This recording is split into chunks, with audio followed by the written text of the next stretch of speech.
you really have to maintain those relationships and stay in touch with people. So reaching out to them to see how they're doing, running into them at an industry conference and making time to talk with them for a few minutes to find out what they're doing.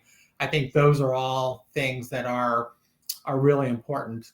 But you never really get to know people as well and have the great network relationships without kind of finding that space where you're really working closely with somebody, because that's really where you get to know them.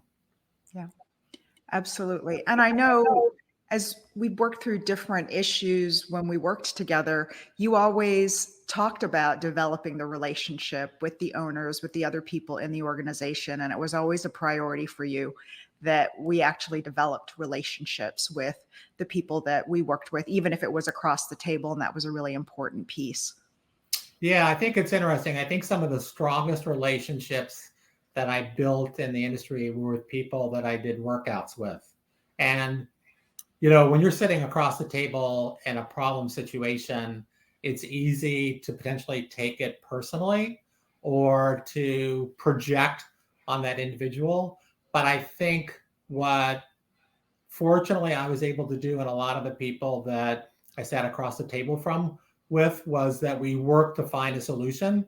And when you're sitting on the opposite side of the table working to find a solution with something that isn't always easy, I think you have to trust people a little bit more. You work more closely with them. You leave the workout part in the room, and when you leave the room, you have the relationship.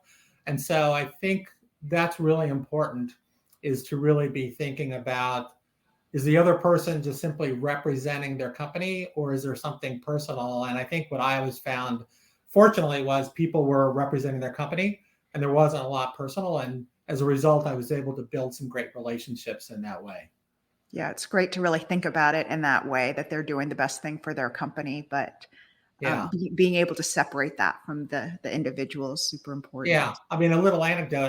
When I was in Asia Pacific, we had a really challenging situation in Australia, and the other side hired this lawyer to represent them, who was a real bulldog and was really tough in terms of the role that he played, but he was fair. I really respected him. I trusted the role that he was playing. And it was interesting. After we got the situation resolved, I reached out to him and said, I would like to hire you to be my attorney. Like, you came across really well. You represented your client well. You were fair.